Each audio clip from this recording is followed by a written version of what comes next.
Sitting here reading this Young Thug thing. Hold on, we about to go live.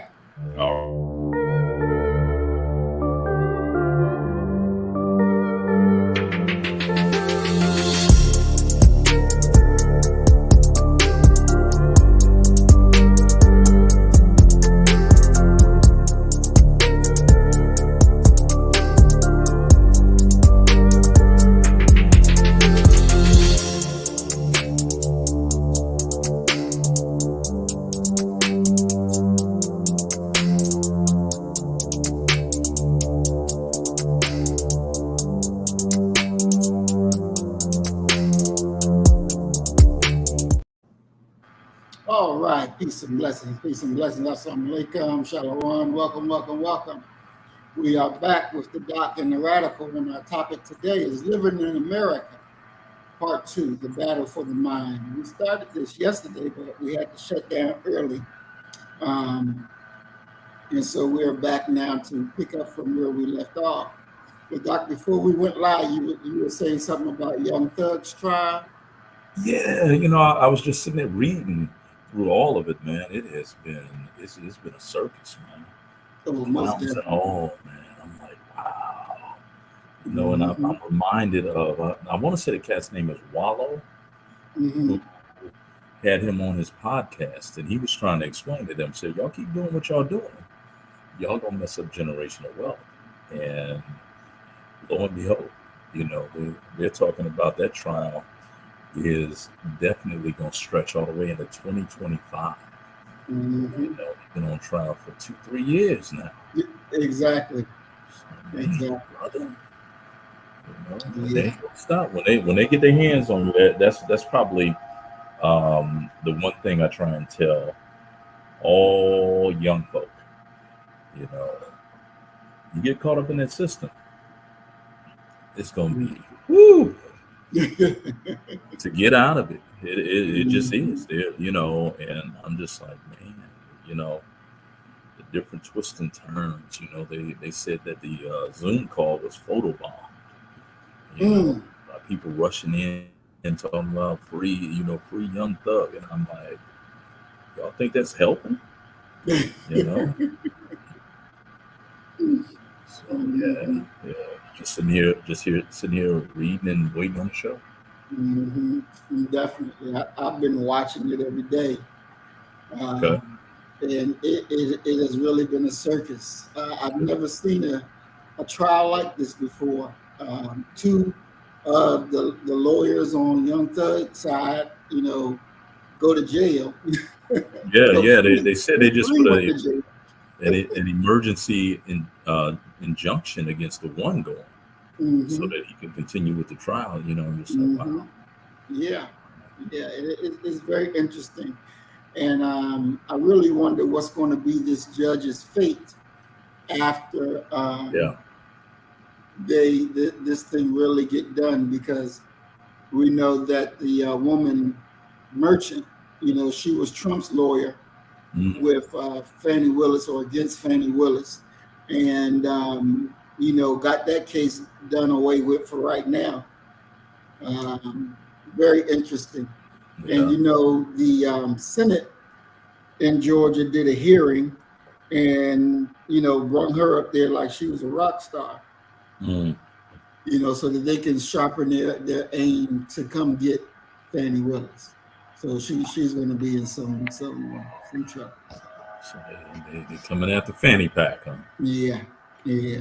I don't know, you handling a case that is just that big, yet you're going to be doing some dumb shit at the same time? It don't make sense. Like, they're not going to find out. Yeah, but I think that's an outgrowth, from the great saying that absolute power corrupts absolutely. So they've been doing this stuff since they got in office, probably, and don't think that nobody can investigate them and check them. And please, it's the reason why I would never run for nothing. I know good and well they're going to get my Uncle Danny, and they're going to put him up there and be like, yo, you can't even deny that y'all know each, because y'all look alike. You know, you give them a couple 40 ounces. Yeah, all the family jewels and secrets gonna be shared. People dig so far up in your butt that you can't even begin to figure out how to get them out of there. Exactly. You know, I remember when I was a high schooler, and I think I was in 11th grade, and I was over at my dad's house, and he was like, "So what's your plan? What what you gonna do? What's your ultimate goal?" I said, "Well, ultimately, my goal is to be president of the United States." He said, "What? Do you know what they would do to me? They would bring up my background. They would do this, do that. They would crucify me. What are you talking about?" And I'm like, "What?" Nah. That's on you. That ain't on me. And if they try to use that against me, I say, "Well, you need to go talk to my pop. He did that. I didn't." What you say? You're gonna be like Malcolm, huh? I don't feel that stick. Exactly. Yeah. No. You know, I love my family, think they're good people, but at the same time, nah, you know, there's a way that, you know, you need to have some sympathy, you know, a relationship when you're looking at them. Because if you just lay the facts out, nah, are y'all for real? From this background, only way I could play it is say, look at all I've overcome. You know, that would be it. You know what I'm saying? I pull myself up by my bootstraps. You know, I asked my father once, I said, yo, you know, I was watching the Trump stuff, you know, and this crossed my mind. I said, how come you ain't build us like, you know, no business or something we could inherit, you know, a legacy? He said, because I wanted you to have character. He said, look at all the trouble his kids is in. He said, you ain't in no trouble. Ain't nobody looking at you. I was like, okay. Good answer. Good answer. So you birthed me into working class for my benefit. Okay. I'm with you. Exactly. Exactly.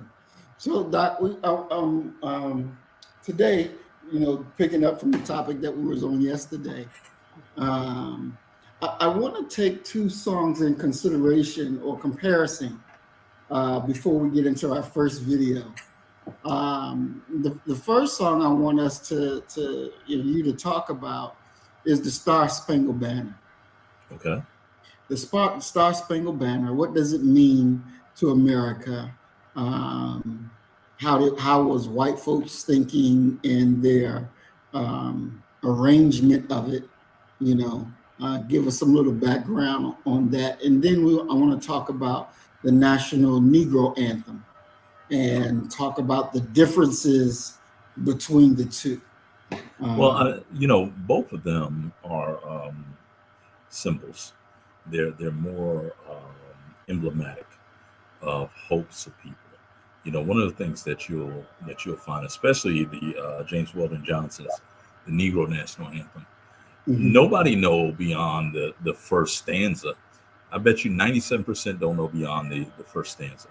They know the melody, and if you pay very close attention to them, if you're ever at an event, they start humming when it gets to the second stanza because they don't know the words to it. They were never taught the words to it. But to return back to the Star Spangled Banner, it is in many ways, historically, it is correct in regards to battles and what occurred as this nation really kind of how can I categorize these people? As you have these British outcasts, the descendants of British outcasts, forging an identity and going into a war that they would ultimately be in. I mean, it's really by the grace of God that they were victorious. You know, that in the fact that they refuse to adhere to any of the, the unspeakable, unspoken rules of war. Mm-hmm. That there were certain things that you're not supposed to do. They broke all those rules. So in many ways, both of those songs are kind of representative of hope, of the ideals of Mm-hmm. people.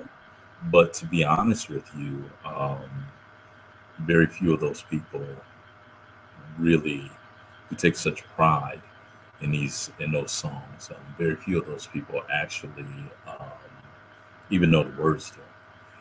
It's just symbolic. It's representative of who they are, and it reminds me. And to be honest with you, that's probably one of the most American of all traits of Americans. That they really don't know what it is that they're doing, what they're celebrating, and what have you. They don't know the true history of it. But what they do know is that's our song. And Mm-hmm. because that's our song, we're going to celebrate our song. Mm-hmm. And there's just something about that for me that always rubs me the wrong way. I personally don't even I don't acknowledge either one of them. Mm-hmm. And I'm not a Negro, so I'm definitely not going to stand up for the National Negro Anthem. Mm-hmm. Hmm. And so the Star Spangled Banner basically song is based on war, based on conquering. Um, and the Negro National Anthem is, what would you consider that based on? A plea for acceptance and acknowledgement of the stony road Black folk have trod while since they've been in this nation. Is definitely not a call for arms and war. Mhm. And so through the songs, does that tell you or give you a glimpse inside the hearts, the minds of each people that the song represents, the songs represent? You know what? I would like to say that it represents, especially when you're talking about the Negro National Anthem, Mm-hmm. James Weldon Johnson's thoughts and what have you. But what I find is that, unfortunately, James Weldon Johnson apparently had his finger on the pulse of Black America. Mm-hmm. That we were not aiming for liberation, for a revolutionary overthrow, to solve our issue and our problems. We were aiming to be accepted.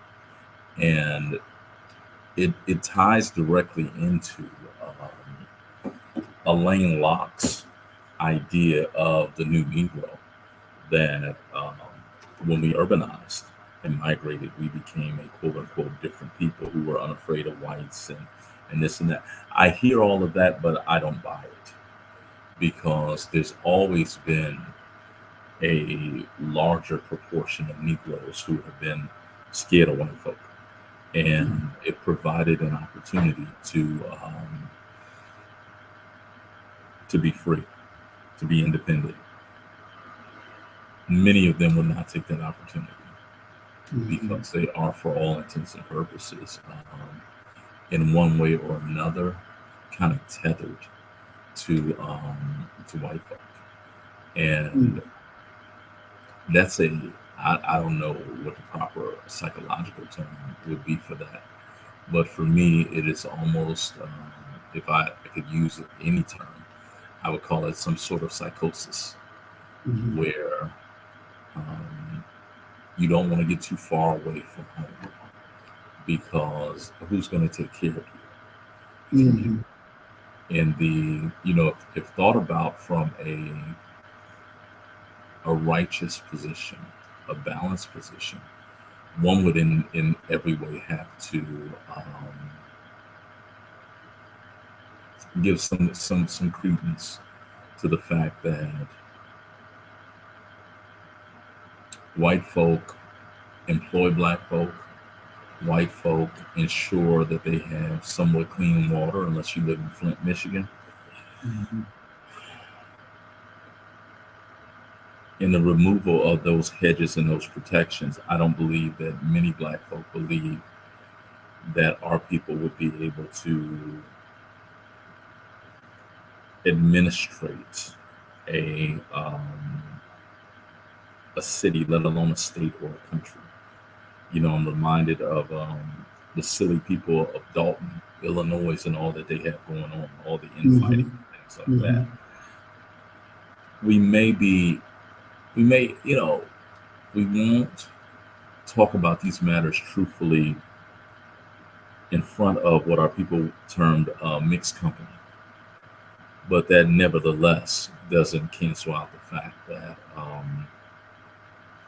many of our people harbor these types of thoughts and fears and concerns.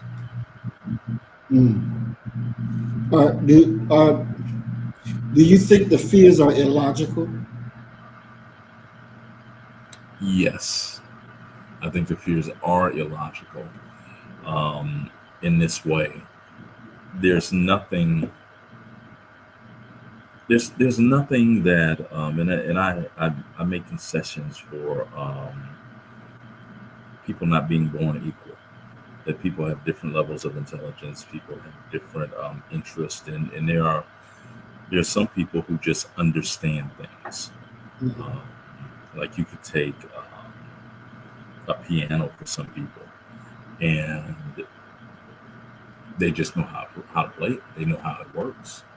Whereas other people may have more challenges and have to study and what have you. I don't think that there's anything in this world that if I truly, honestly were to put my mind to it, that I couldn't learn.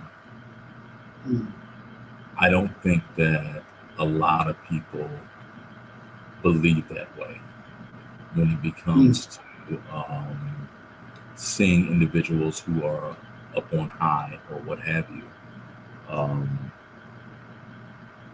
They think that they're superhuman, that they're the smartest people in the world.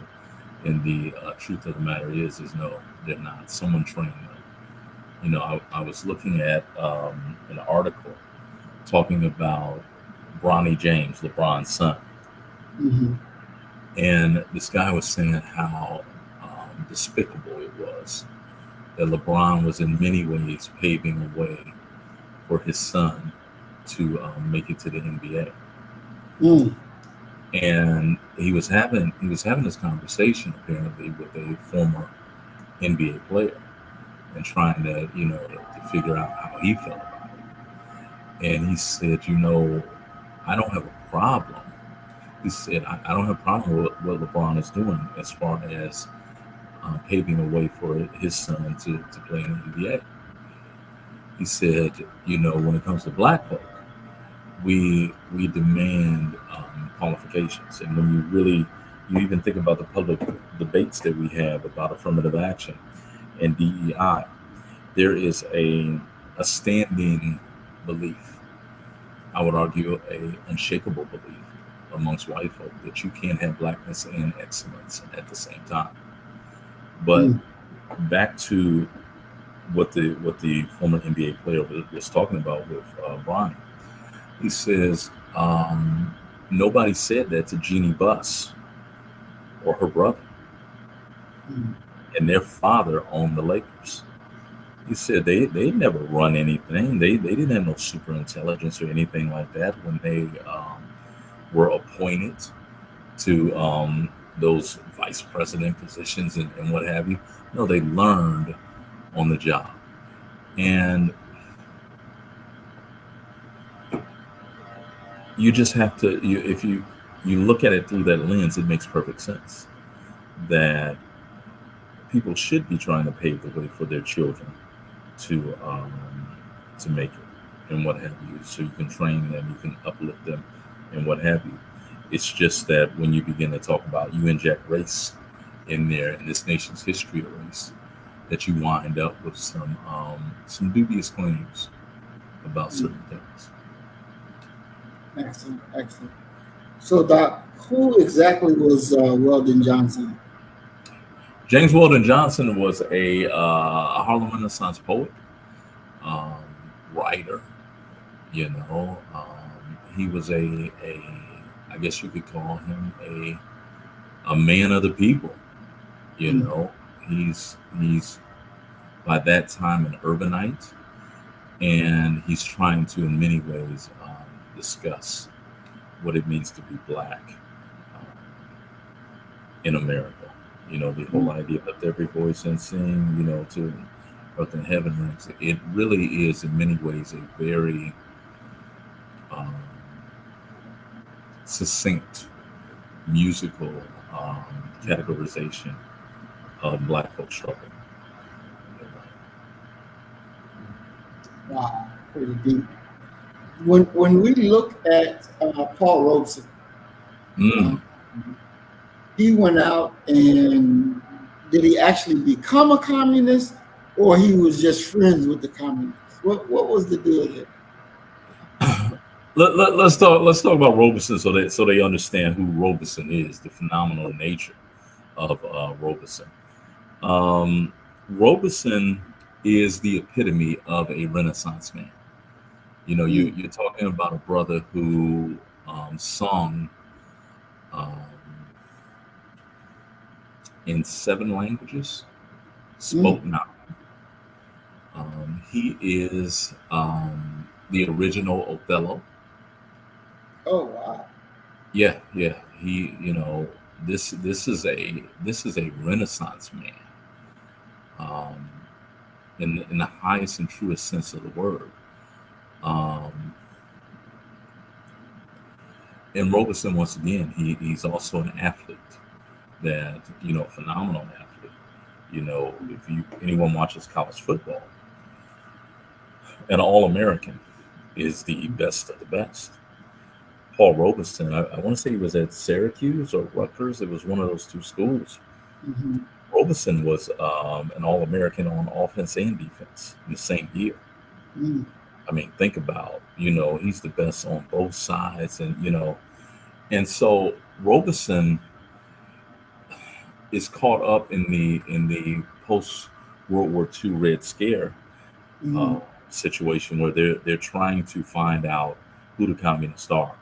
And congressional documents actually tell us that the biggest snitch during that time was actually Walt Disney of cartoon fame. Walt Disney, Walt Disney snitched on everybody because the nation has been overrun. You got to remember that Karl Marx, the theoretical father of modern day communism, Marx distanced himself from even Marxism. He said, "Well, I may not know everything, but one thing I know for sure is that I am not a Marxist." So the thing that they named in honor of him, he distanced himself from it. But there's a witch hunt going on, McCarthyism. You're going to have the House Un-American Activities Committee. They're hunting for communists. And lo and behold, Robeson, and the epicenter of communists during this time is Hollywood. It's California. Robeson is an actor. He's a thespian. He's a performer, a musician. He gets swept up in that. And the label of being, a communist was something that he couldn't shake. How do you disprove something that's not true? And Robeson is going to write his phenomenal book, Here I Stand. And he's not a communist. He never, as far as I know, he never becomes a card-carrying member of the Communist Party. Now, Du Bois became a card-carrying member of the Communist Party during the same time period. Du Bois is fed up, and he in many ways says, "How is it that we leave out of World War II, where you're fighting against totalitarianism, you're fighting against Hitler, Mussolini, Tojo, and immediately after that, you go into a Cold War against the USSR, and you erode the basic tenets that are supporting this nation. The First Amendment, freedom of speech. So people are no longer allowed to express their political position and what have you. So Robeson, they did Robeson wrong. Robeson is going to be blackballed worse than anyone else, he's not going to be allowed to perform at all. Robeson is not going to even be allowed to enter into Canada, and you didn't even need a passport to go to Canada to perform. They prevent that. Robeson is going to die broken, penniless. I mean, think about how accomplished this man is, and for him to die broken, penniless, and that scrubbing of Robeson, that drubbing of him cost his son, to when Robeson finally dies, his personal papers and what have you. They don't even rest here in the United States. His son sent him to, I want to say, somewhere in Europe. So if you really want to study Robeson, you got to go to Europe. A last moment of resistance. So, but he's the original Othello. He is the prototypical Renaissance man, who's done wrong in this nation at a level that is astonishing, to be honest with you. Mm-hmm. So would you say the black man is a threat to the white man, or is the white man a threat to the black man? Oh, wow. In what way? When you're talking about genetic annihilation, not just the black man, but all men of color are threats to white men, because we possess the ability to override their DNA on as far as phenotype goes and physical appearance. Monetarily, no. Because when you're talking about monetarily, you're talking about economics, as you guys were talking about the movement to get away from the US dollar. That requires coordination, diligence, and commitment. And that's not something our people have. And solidarity is not something our people have shown too frequently. I'll say it that way. So, in one hand, I would love to say, yeah, we're their threat, but realistically and honestly, I don't really see that. This is a game, regardless of where you go in this nation. This is a game that they run, and they're the ones that dictate what it is that is considered valuable and what is not considered valuable. One of the things that I say to people in my field when they look at the really making it and writing and what have you, the truth of the matter is that you're really nowhere until white folks say you're somewhere, until they say you're somebody. Once white folk give you the acknowledgement, say, yeah, this was good work, they're going to give you an award or a prize. And it's usually work that doesn't resist anything surrounding them and their existence. Then black folk will come on board and say, oh yeah, you wrote this and this was incredible and this and that's how much they have control of the world. You can think about it from this standpoint. If a black man and a black woman, a husband and a black wife can't get their head together, the black wife will go down there and talk to the white man about forcing this Negro to do what it is that, and in many ways, when we're talking about that law enforcement wing, far too frequently black women have used that as if he's their big brother. And if there's discord or what have you, they will call their big brother. And their big brother is big and bad enough to not only remove you from that house, take your children and place you inside of a jail cell for however long that he wants you to be in there. And Paul Robeson is, to be honest with you, one of the greatest examples of that. I mean, come on. This is the original Othello. And when white folks say, oh, we don't want that Negro to work anymore, he didn't work anymore. Period. And he wasn't even guilty of the allegation of being a communist. And even if he was, in the land of the free and the home of the brave, that shouldn't prevent him from working. It harkens us all the way back to Du Bois's final statement that America's the land of the thief and the home of the slave. Mhm. Wow. Mhm. Very, very interesting. I want to welcome Brother Willie Rivers to the program. Peace and blessings, Brother Willie. We're glad that you're here with us today. And our topic is Living in America, Part 2, The Battle of the Mind. Now, yesterday you talked real briefly about this black superintendent and the Mhm. father, white guy, coming and removing the black superintendent so that his daughter doesn't shake his hand. Um, and I know the father said that it didn't have nothing to do with race. Mhm. What's And your this thought? and this and this, and this is the same community. I'm not sure if you can pull up the picture a couple years ago of the mass picture of the boys that went to that high school, Mm-hmm. standing there with the Heil Hitler sign, and one of them actually has the Klan sign that he's holding up down near his waist. You know, Mm-hmm. many of the people from that community said quite simply that if you consider that to if you were to guess that his actions were racially motivated, there's very little chance that you would be very wrong. You know, it was definitely racially motivated. Have you been able to find that picture? That's what I'm looking for now. Yeah, just type in the city name, the town name, and high school photo. 'Cause the photo actually made national news when it came out because many people were kind of aghast that these types of things were still going on. But in regards to, do I think it was racially motivated? Most certainly. It's racially motivated in one of the most succinct, obvious displays of white privilege. That you could sit there from your seat and you could forge an idea that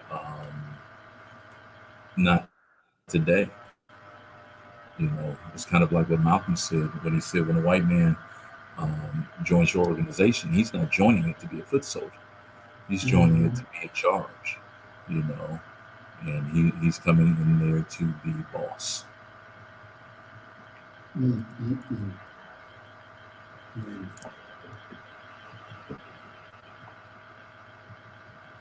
Do you think that do you think that with the level of violence in America towards black people, Mm-hmm. uh, like the white guy we also talked about yesterday who wanted to start a race war by killing up black folks, Mm-hmm. Mm-hmm. uh, do you see that eventually coming to a head? No, no, I don't see it coming to a head. Not in the sense that it's going to be black versus white. Mm-hmm. Uh, I think that it would be much more multifaceted and nuanced in regards to that. You have to remember that this isn't the first time that we've heard such talk. If you go back to the 1960s and revisit Charles Manson and his epic book and movement titled Helter Skelter, that's what Helter Mm-hmm. Skelter was about. It was about the sparking of a race riot. And what Manson believed um, was that black folk were physically superior to white folk. So black folk would win a race battle.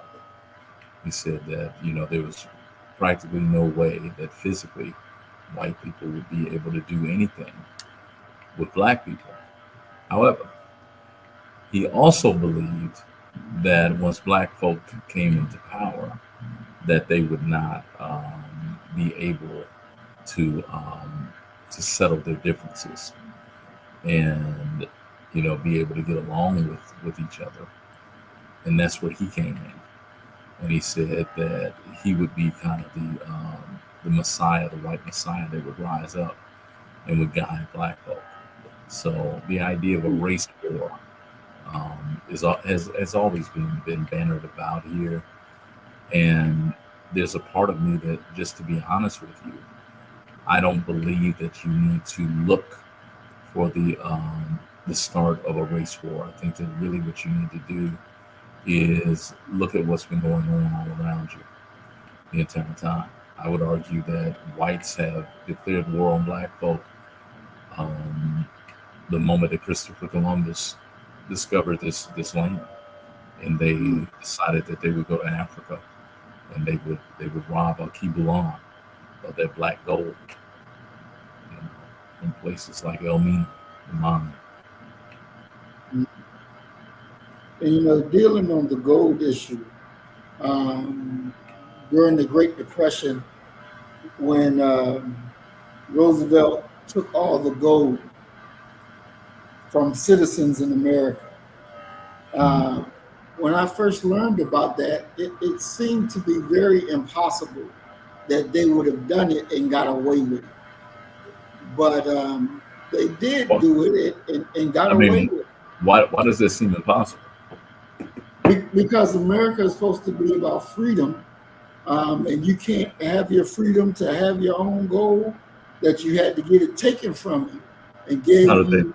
If they tell you that you can't have it, then you can't have it. Your freedoms only extend as far as they allow you to have it. And that's probably the greatest lesson of America. That there's some individuals who are going to sit in a room and they're going to make a decision about what is best, what is really in their best interest to do. And when they do that, that's what's going to happen. It is just what it is. And they don't care nothing about your freedom. They don't care nothing about, because you're truly not free. Look at what we were just talking about, that post-World War II period. First thing that this nation does in the wake of that is to make it treasonous or seditious to speak out against the United States of America. If you do that, you're going to prison. Period. You can't criticize this government in the post-World War II period. Okay? You just can't. And you're talking about a situation where the NAACP, the NAACP, just think about the NAACP. The NAACP was outlawed, considered a terrorist and treasonous organization. Wow. Because it was agitating for black rights. So from 1945 going forward, the NAACP was under attack. And what can you really, really, really, really do about that? The truth of the matter is not much, because they said that these are the rules, and you have a choice. You can either be a rabble rouser and try to get your way, or you can go ahead and conform. And maybe in your conforming, you will avoid some of the more difficult and dangerous and harmful things that this nation has the ability to dole out to you. Wow. I want to welcome Mr. Duffy to the program. Peace and blessings, bro. Yes, we're glad that you're here. Right now, I'm still looking for this picture. Okay, what city was that? It was Madison, Wisconsin. Madison, Wisconsin. Uh-huh.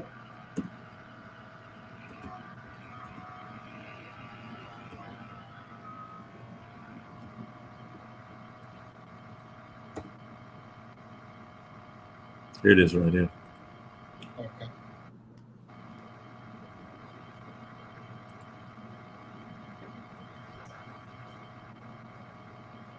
Let's see.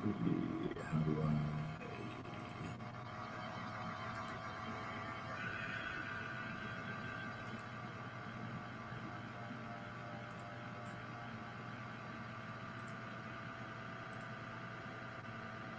There it is right there.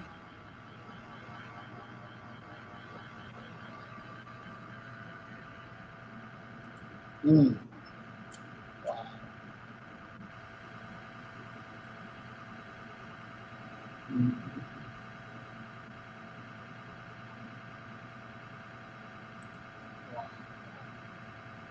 That's crazy. That's crazy. Mm-hmm. Well, I mean that's them, you know. Exactly. And when you know the idea, and a lot of people have said that about the photo, and if you're really, you know, looking for it, you know, for who they are and racism. Look at the guy. If you count one, two, three, four, this guy right here. Look at his right hand. Mm. And look at all these cats up here.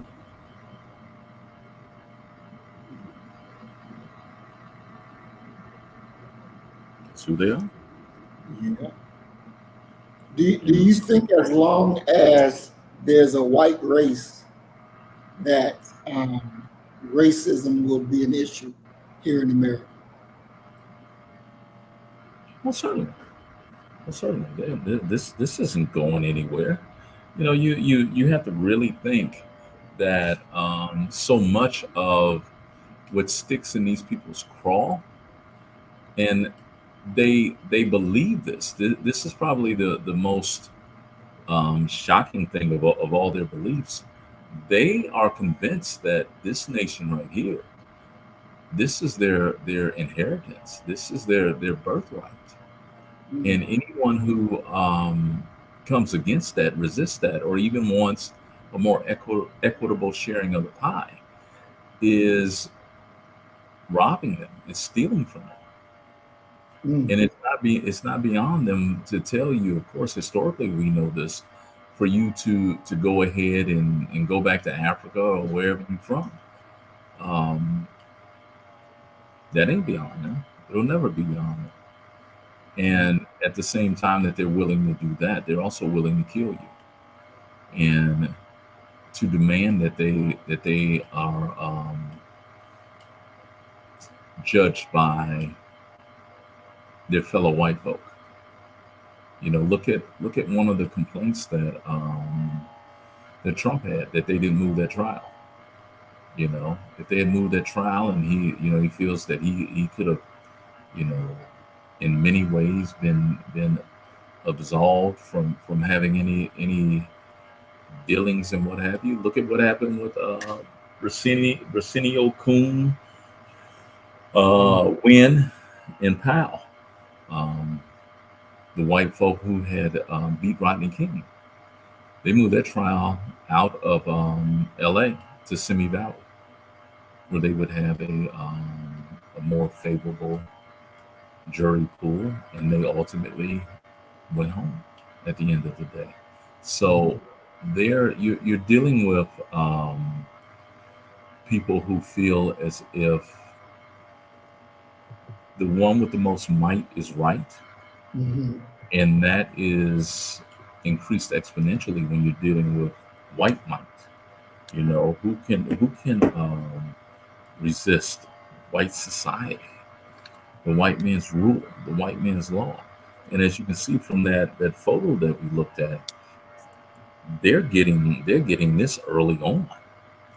You know, this is not only genetically passed down, but I would argue it's definitely socialized into them.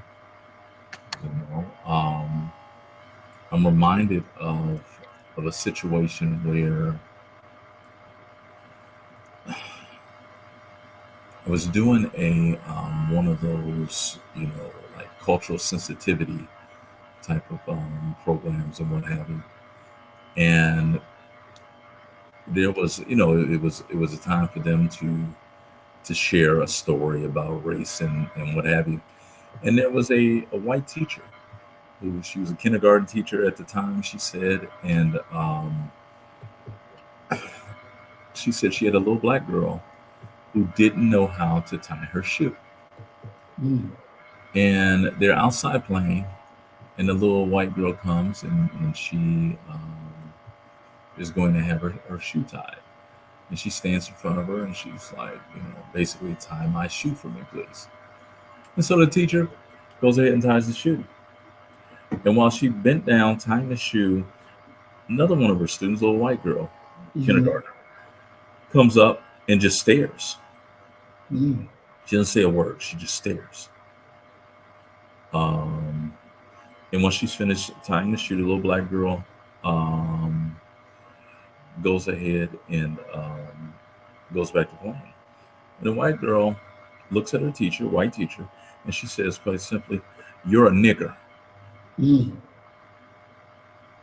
she said it startled her. Okay. White girl goes off and continues to play the very next day. She says the white girl comes in, the white girl comes in to the classroom, and she says, I need to apologize to you because I called you a bad name. And the teacher's like, oh my God, okay. She says, you're not a nigger. You're a nigger lover. Wow. 5 years old. You know, if you go back and you look at County Cullen's great poem produced by, during the Harlem Renaissance, The Incident, you know, once riding old Baltimore, heart filled, head filled with glee, I saw a Baltimorean looking at me. Now, I was 8 and he was no whit bigger, so I smiled and he poked out his tongue and called me nigger. They get it early, man. They get it early. You know, and the unfortunate thing for us is that we don't have a luxury of filtering through who is and who isn't. Let's just be very clear on that. We don't have that luxury. We have to operate as if all of them, especially when it comes to the safety of our children, that all of them are racial bigots. All of them. And it's upon them to, you know, it's upon them to go ahead and set the differentiation. Wow. We're going to go straight to this video real quick and take a look at this.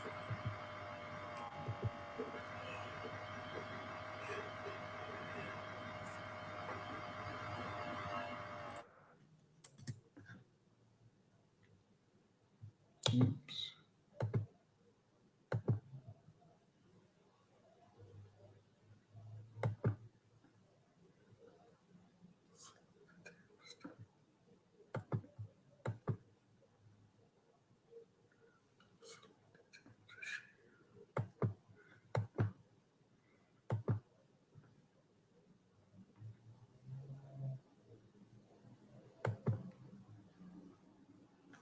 Boy, they done changed this thing all up. So now this is the right one.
Okay, let me try this again. I didn't know. Yeah, there was no sound. Okay.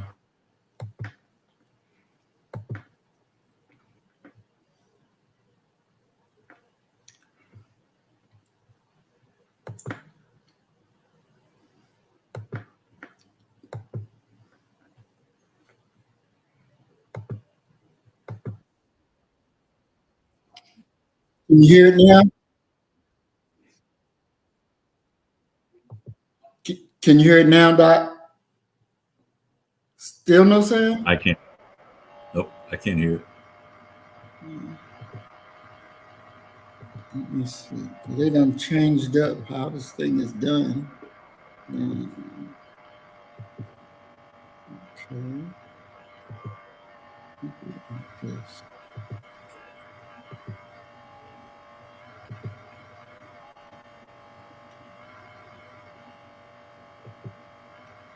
Remember the superintendent who was attacked by a father because the father at graduation did not want his white daughter to shake the hand of the black superintendent.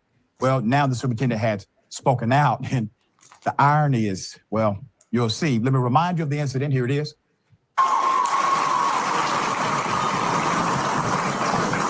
Oh, you're not. Excuse me. That's my Where's Dude, man, you better get up off me, man. Get away from me, bro. No. Hey, you need to get. Hey. Right now, I don't care. Get off the street.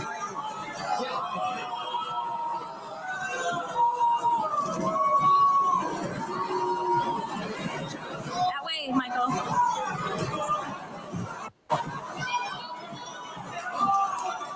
No.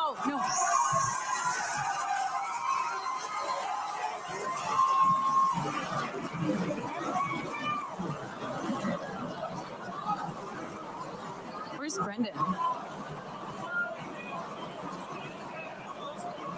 Who's there?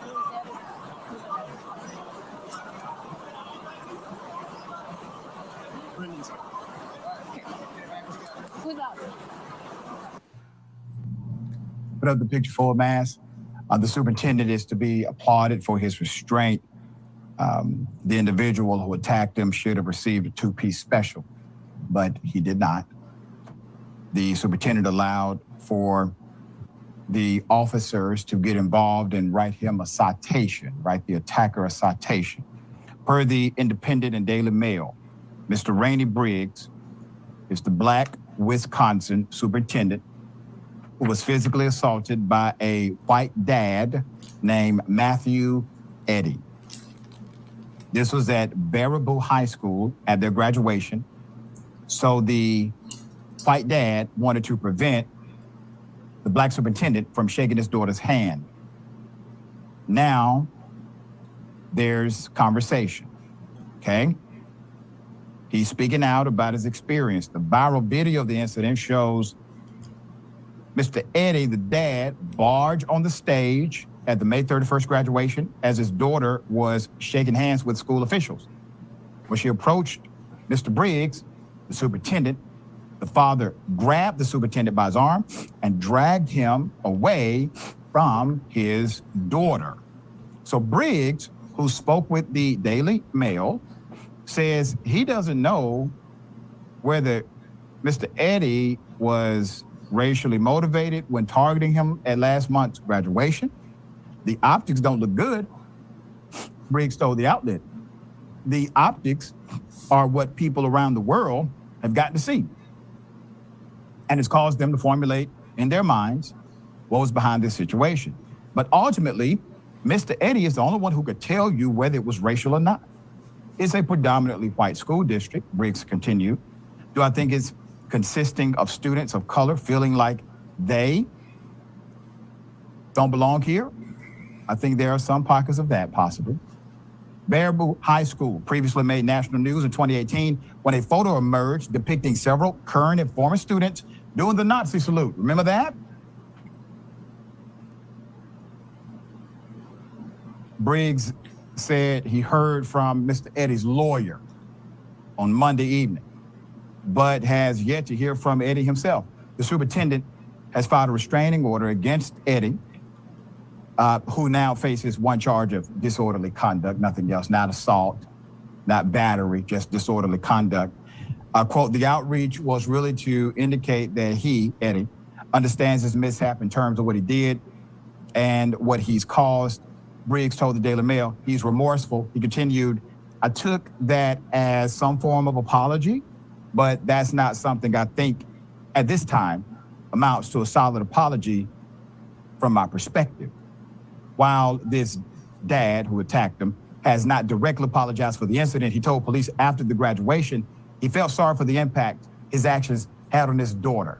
And I actually feel sorry for your daughter as well, because you're her dad.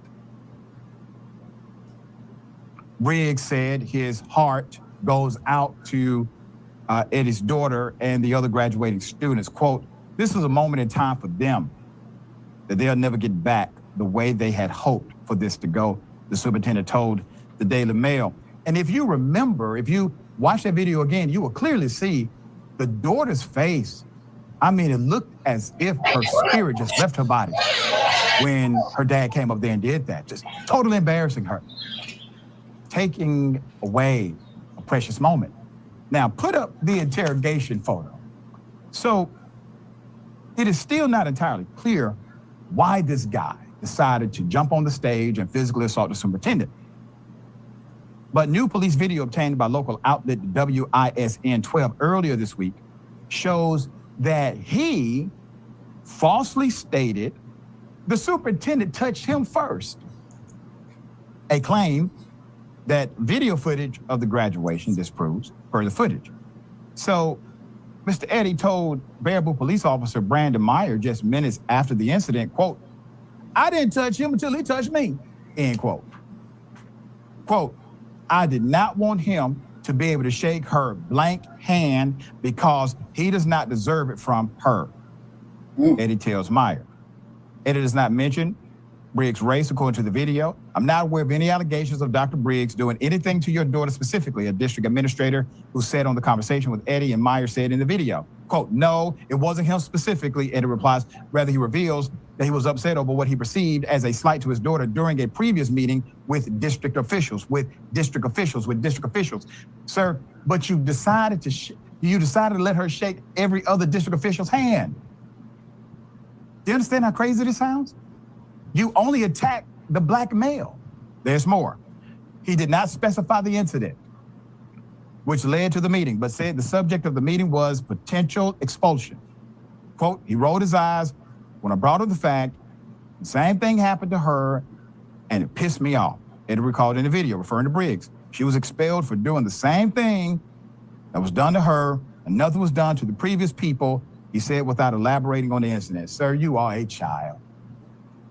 You are a child. The best thing your daughter can do is to get in college, get the hell away from you. Sir, you need to grow up. If you felt that strongly about not having your daughter shake the superintendent's hand, you could have easily not gone to the graduation yourself. Or if your daughter felt the same way, she's walking into adulthood, give her the choice, give her the option. But no, sir, your narcissism could not stand it. This was about you, sir. Had nothing to do with your daughter, okay? If it was about your daughter, you provide the love, care, support, and respect outside of a stage. You did that stage mess because you are wholly incapable of providing the support and love off the stage. Deal with it. All right. You asked me thoughts. Yeah. My favorite part of stories like this one are the excuses that people who are obviously guilty make for themselves. Like he tried to say the superintendent pushed him first. Like, bro, you jumped up on the stage. You didn't have to be there. Right. But again, this is a case where there likely will be no accountability because none is being demanded. The superintendent deserves a proper apology, but this guy clearly doesn't think he did anything wrong. And this clearly isn't a thing that he would think twice about doing again. And what a way to live. As the superintendent pointed out, only the father can say whether or not his actions were racially motivated. So Doc, I'm gonna ask you, was it racially motivated?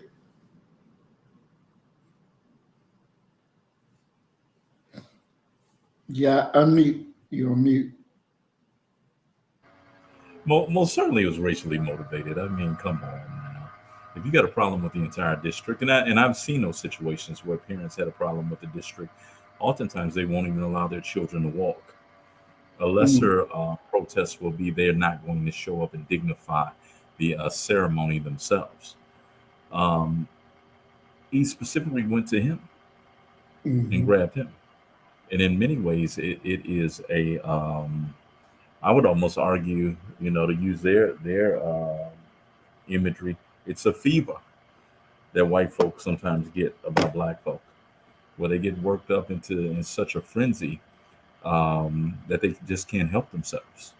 You think about the audacity, the gall to go up on that stage and to move the superintendent Exactly. out the way. I mean, I can't think of anyone that I know of who would have the audacity to show up at a graduation without a ticket, let alone and expect to be admitted, let alone to go up on the stage while the ceremony is occurring. With all of the rigmarole that we see our people do surrounding graduations. Black folk are proud when their loved one graduates, and we have every reason to be proud about that. And they're going to yell, they're going to shout, they're going to catcall, they're going to do whatever. Some of the graduates are going to do a little soft shoe, a two-step as they go across. But I ain't never seen nobody come up on stage and move the president out the way or the provost out the way. That fever caused him to lose all his bearings. And this ain't the only time that he's had that fever. And the fact that let it have been me or you that went up in there and grabbed a white superintendent. Man, they charge us with every crime since Lincoln. Exactly. Okay. Exactly. I can think about eight crimes right now that they would have charged us with. But it's the old system, the old boy system still working. And when you sit there and you witness and you recognize this thing going on, there's no way that you can look at what we just saw and feel comfortable about any of it. Feel comfortable about sending our children inside of their institutions to learn from them. What have their children learned? Good question. Their children have learned. They've learned Heil Hitler. They've learned those things. And you feel comfortable with having your black children sitting in those same classrooms, learning those same lessons, and having to sort of coexist in a subservient way with these white folk? It's inexcusable. You need to educate your own. You need to teach your own. You have to define your own reality, because they clearly have defined their own reality. And their reality is, I don't give a damn what your title is, how many degrees you got. Nigga, move. Because I said move. Make room for a white man is what that whole thing should be classified as. Exactly. And do you think that, and I know you don't agree with the house Negro, slave Negro concept, but just in let's be clear. I disagree with what Malcolm was saying, because it paints the house Negro in a light as if he was supporting or an ally of the same people of his oppressor. And the truth of the matter is that field Negroes could not escape if house Negroes didn't give them the intel of when them white folk were going to be around, especially over the holidays. That was my problem. But go ahead. Okay. So in this case, that superintendent who said he couldn't say whether or not it was a race issue, would he be a house nigga or a field nigga? I would call him a very smart man, a strategic man. I wouldn't call him either one. Explain. Because see, the thing is that at all times he's representing that district. And if you are in that town, that city, that you're being administrated by that school board, Let him come out with a strong statement. It is not beyond those white folk to come out, and I've seen it happen, and they fire someone because of you bad mouthed, you misrepresented the school district, even though what you said was true. It still could be grounds for termination. And one of those where they sit up and they'll say, well, we finally got him. He slipped up. Let's use rules so and so and so and so and so and so. Now, will it be just? Will it be fair? Hell no. Nothing that they do is just or fair. However, he'll be up out of there. Let's be very clear about that. So his positioning there is hopefully, and I can't speak for the brother, I don't know the brother, but is hopefully going to do some good, provide some protection, some guidance for the Black students who are there. You know, that maybe he'll be able to facilitate scholarship opportunities. Maybe he'll, you know, creating some programs or what have you. I will say this, that there's no way that one could forge a reasonable argument that say those children, those Black children in that district would have been better off if he had hit that white boy in the jaw and knocked his ass out and lost his job.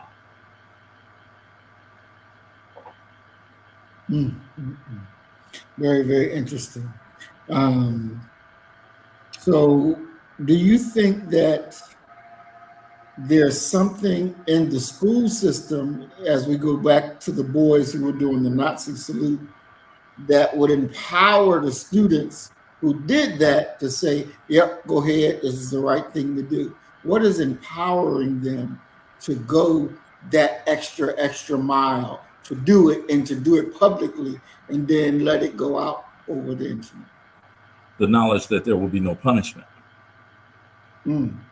If you really want to evaluate and figure out, and this is sort of kind of one of my life lessons that I've learned, if you want to evaluate and look at somebody, you know, figure out who they are, give the opportunity to behave any way or to say anything, act any way, without there being any immediate consequences to what they're doing.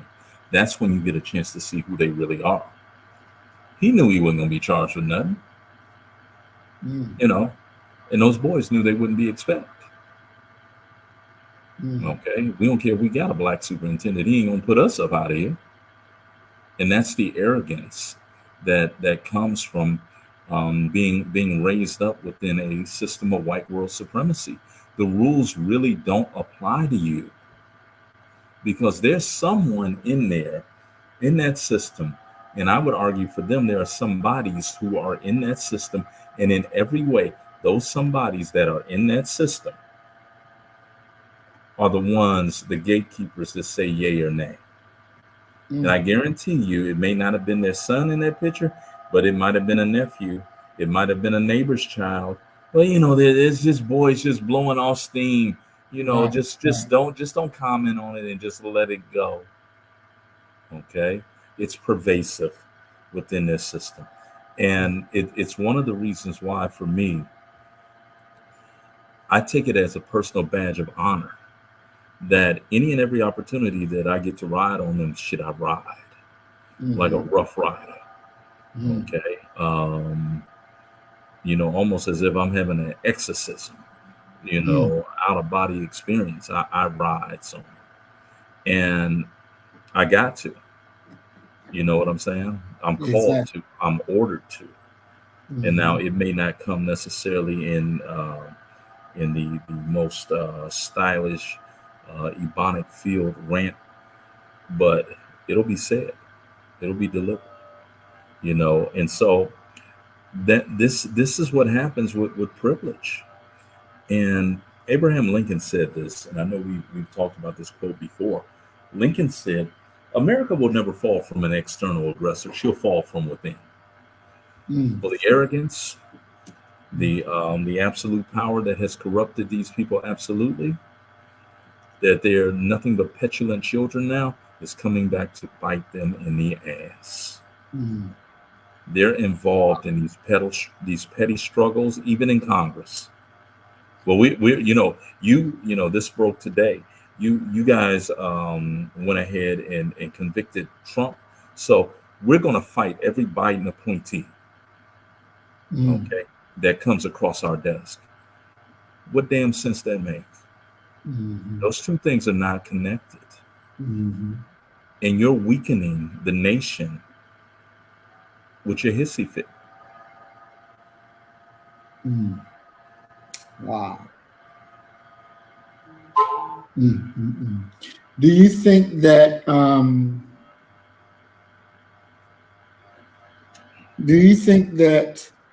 the same dude who refused, the superintendent, if he would have done, because there comes a point, don't you think, Doc, that where you got to say what it is, regardless of the cost, because it's like America, they had to make some decisions, regardless of the cost, if they're going to be free, if they're going to be ready and able to do what need to be done, decisions had to be made. And so just like our people, when they were enslaved, decisions had to be made. Look, I'm running. I got to go. We're going to do this. We're going to do that. At some point, if the intellectuals, like the superintendent, don't make a qualified decision to say, yes, that is racist. Yes, that was wrong. He shouldn't have done it, and he did it because I was Black.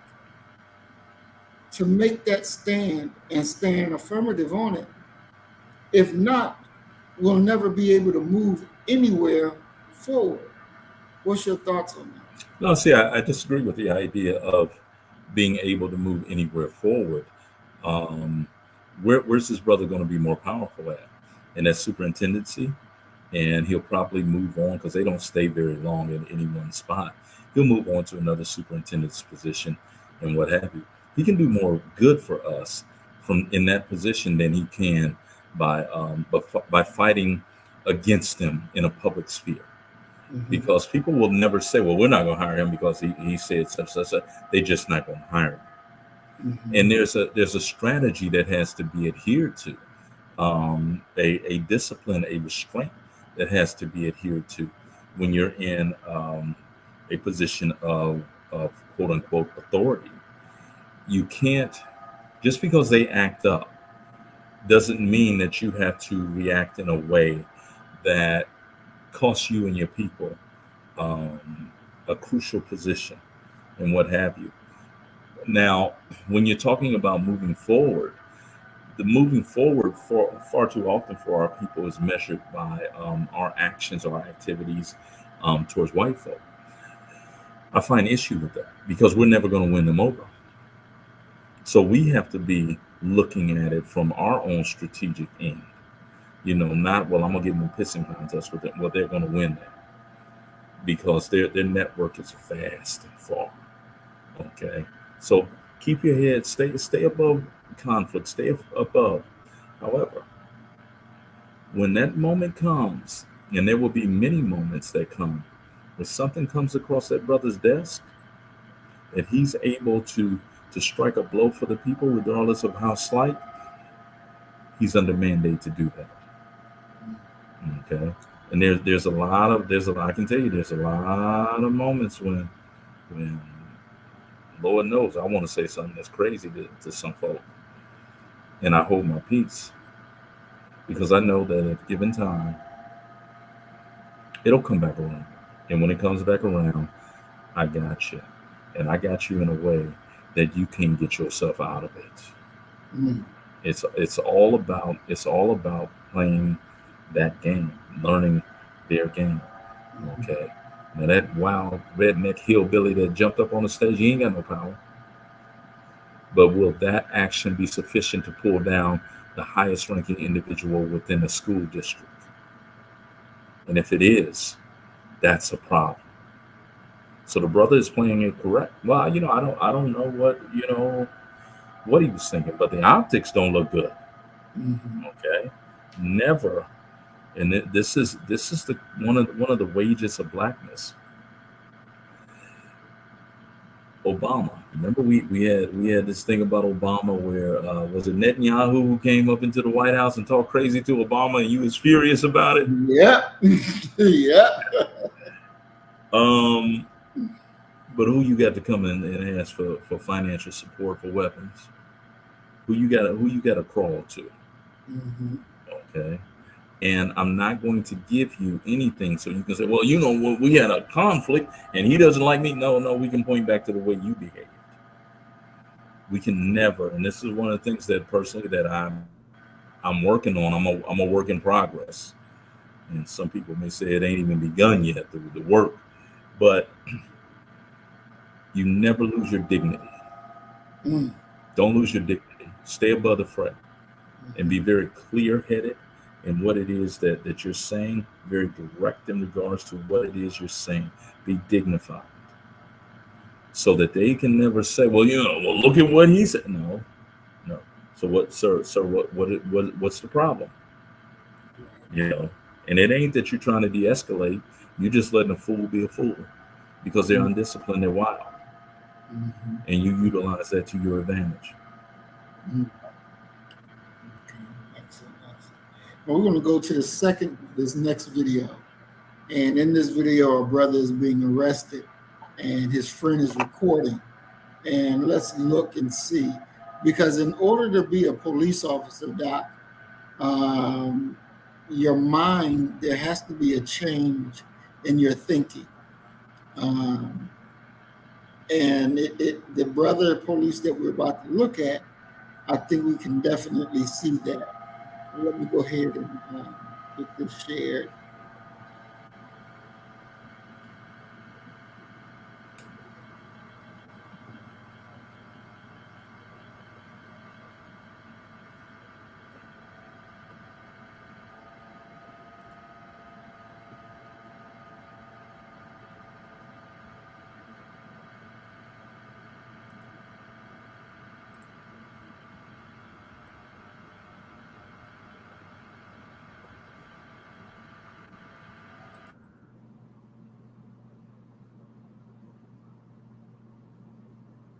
And is recording the arrest of his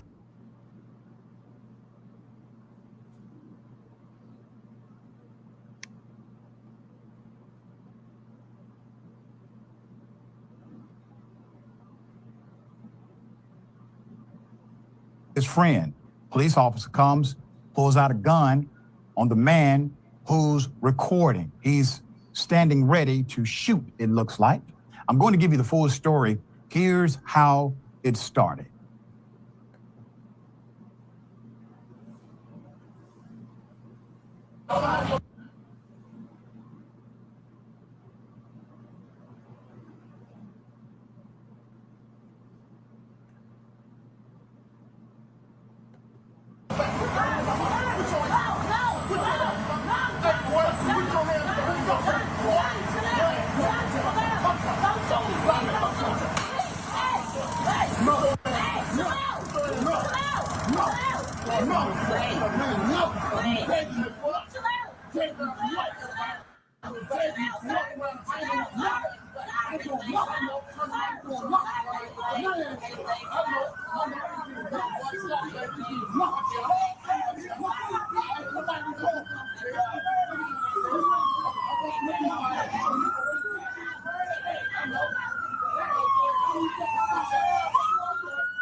Come on, man, stop.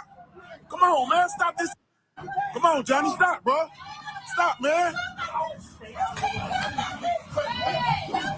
Hey, man, get up. Come on, man. Man.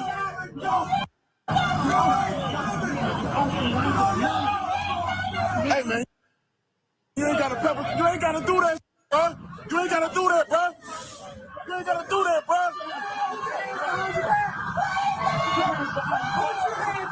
Man, y'all ain't gotta do that, man.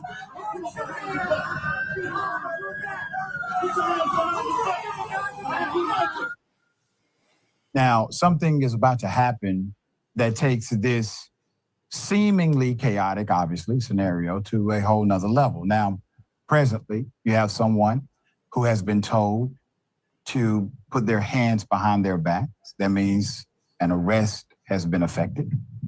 We don't know precisely at this moment why he's being arrested.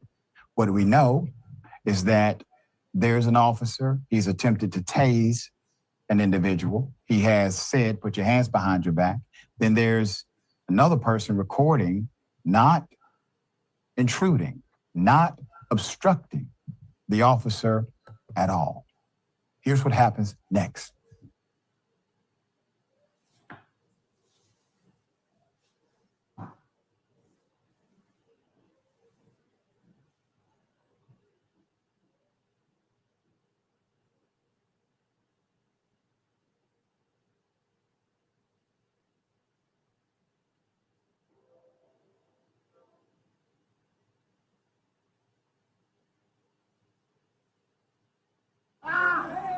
Hey, he ain't got no gun, bro. Hey, he ain't got no gun, bro. He ain't got no gun. He ain't got no gun, though. He ain't got no gun. For what? I ain't did nothing. I ain't did nothing. I'm backing up, bro. I'm backing up, sir. I'm backing up. Back up. I'm all the way back. You keep on backing up. You keep walking to me. I ain't did.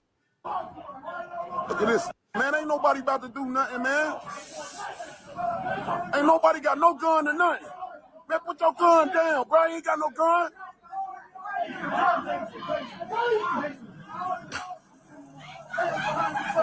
Come on, man. That's my people, man. Look what y'all doing, bro. He ain't did shit. It's your officer, man. He ain't did nothing. What you gonna sue me or something? I ain't got no gun. You got a gun to me, bro. You got a gun to me, bro. You ain't even got your stun gun out. He ready, look. Look at him, he ready as hell. Hey, you can't block me, bro. You can't block me. You can't block me, bro. I ain't did you. I don't know why you keep on walking on me. Look, he ready to do something to me. I ain't did to you. I ain't did nothing. Don't matter, man. I didn't do nothing. I ain't do nothing. I've been backing up. Come on, man. I ain't did. I know.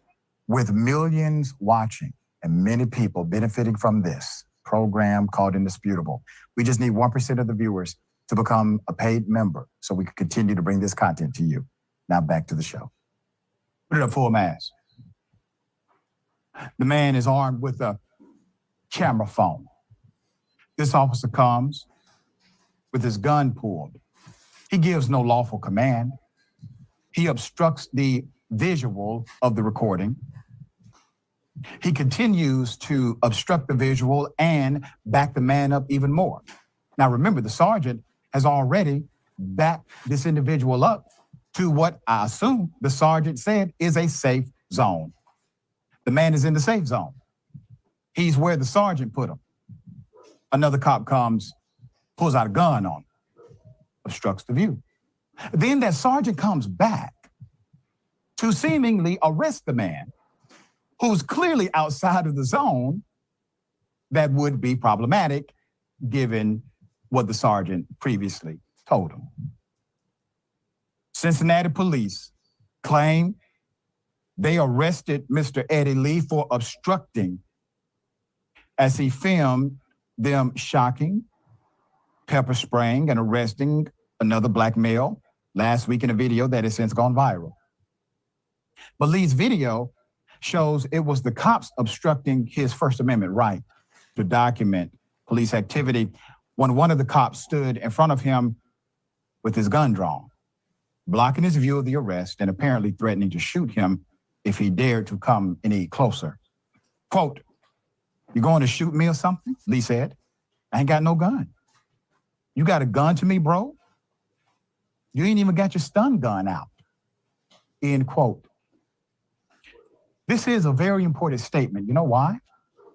Because having the gun, the officer having the gun, he's saying there's something happening here where I need to probably kill somebody. All of the activity, the action is behind the officer. The officer isn't concerned about the action behind him. He's concerned about the recording in front of him.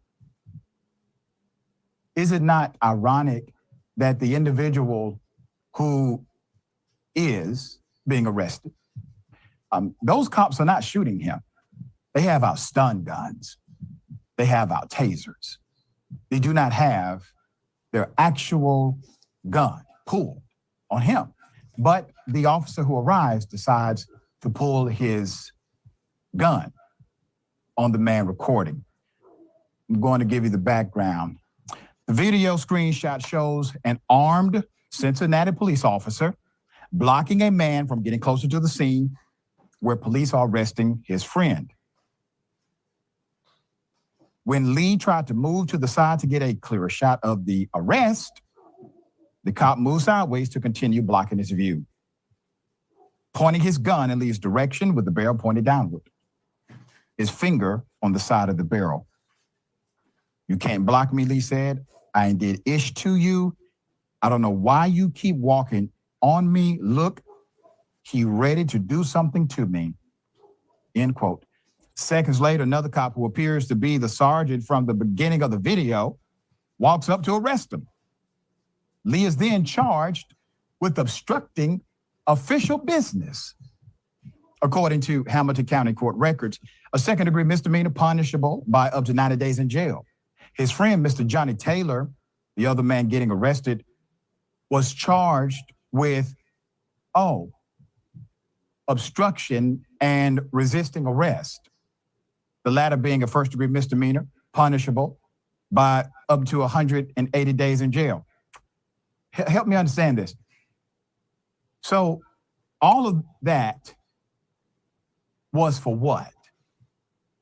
You tried to tase him, then you did tase him, then other officers came, you tased him some more, pepper sprayed him, finally arrest him, and you arrest him for the crime of resisting arrest. There's no other crime? Why was there interaction? Now I see why the woman was saying, what are you doing? Now I see why the friend was recording and saying he's done nothing. Because according to your own charging docket, he did nothing. There's no underlying crime here. Resisting? There's more. The incident took place Saturday at Government Square, Cincinnati's main transit center in downtown. Lee posted the video on Facebook on Monday. It has been viewed hundreds of thousands of times. Cincinnati police said they are now investigating the video, but have yet to explain what led to the initial arrest. Nobody's talking. The Citizen Complaint Authority is also investigating the incident on its website. It describes itself as an advisory board of 7 citizens appointed by the mayor and approved by city council. Lee told local media he and Taylor were minding their own business when police approached them and began accusing them of smoking marijuana, the high crime of marijuana. Quote, out of nowhere, the police just came over and accused us of smoking weed, and nobody was smoking any weed right then, Lee told Fox 19. And Taylor just stepped up and said, you can't talk to us like that. We weren't doing anything. You know, you have to believe the man, because if there was any marijuana involved, don't you think those officers would have charged them with the marijuana crime? There is no charge of marijuana. There is no charge of simple possession. There is no charge whatsoever. There's more. All right. So there you have it, Doc. We are really running out of time.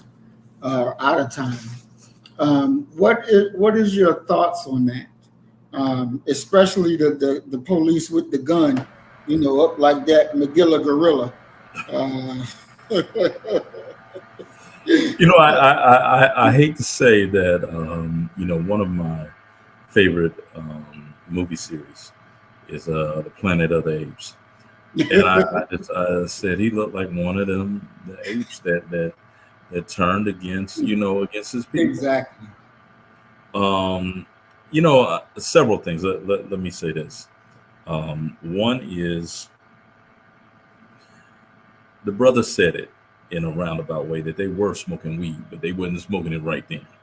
Mm-hmm. So they got the aroma of the herbal essence on them. That's Mm-hmm. number one.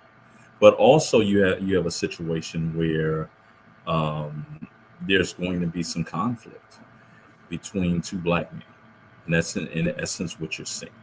Conflict between two black men, and who's going to win, who's going to get the you know, the better of the other.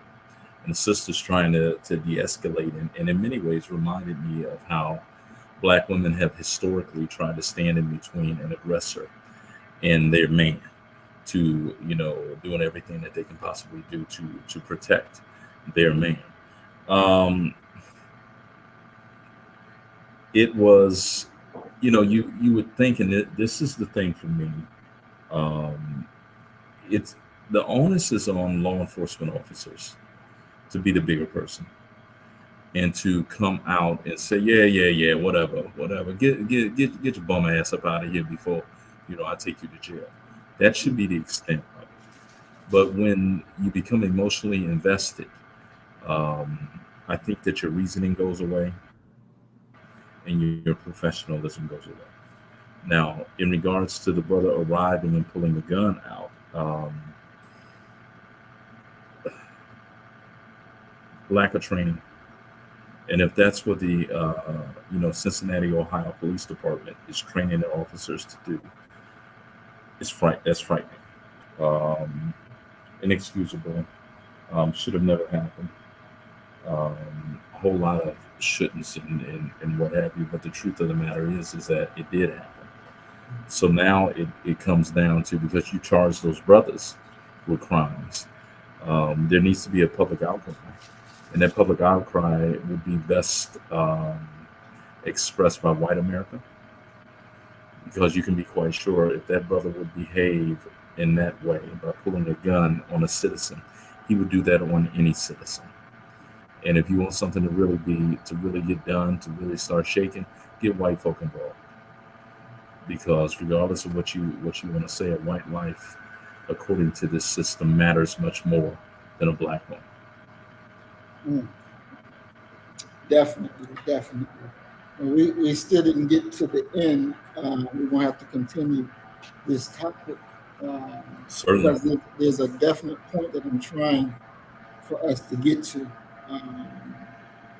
Living in America, and what does it mean, and, you know, the mindset. Because that cop with the gun out, if you can, real quick, Doc, can you describe to us what you think his mindset was? Because to me, he clearly didn't have a black mind. There was no. His mindset is, I'm here. I'm a paid henchman, and this is what I'm paid to do. And I'm going to protect my interests, and his interests are keeping that job, keeping those benefits, working his way to retirement by any means necessary. Because we all know, if that brother had made it past him and had got involved in something that happened, they would have wanted to know, why didn't you prevent him from getting there? Why did you weren't protecting the back of your brother? You know, you weren't trained like that. And that, I guarantee you, are grounds for dismissal. And when you're talking about these grounds for dismissal, it's like everything else that we talk about in here. There is a person who has their finger on that button as to if you will have a job or if you will not have a job. And if you're determined to keep that job for whatever the reason is, you're going to have to go out there and in many ways be a crash test dummy and hit, kill, steal, rob, whatever the you know the job the moment calls for you to continue your employment. Excellent, excellent. So, Doc, what's your on Monday? Can you come back on Monday? On Monday, what time? 6:30 p.m. Mm-hmm. Oh yeah. Okay, good. Definitely. Okay, good. We'll finish up on Monday. I want to welcome Twin Pyramid to the program. Peace and blessings, Twin. I see you watching from work. We thank you, dear brother. Good to see you as always. Doc, your closing comments? Yeah, I'm gonna direct my closing comments to Twin Pyramid's employer.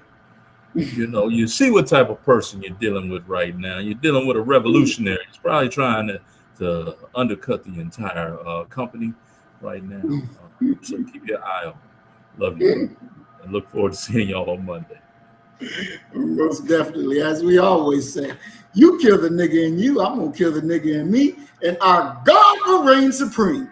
We are Black First today, tomorrow, and forever. Love you, family. Peace and blessings. Assalamu alaikum. Shalom. So you better get the message and get it straight. You're gonna need some bridge work. It's simple as that. Because we're living in judgment. We're living in implementation.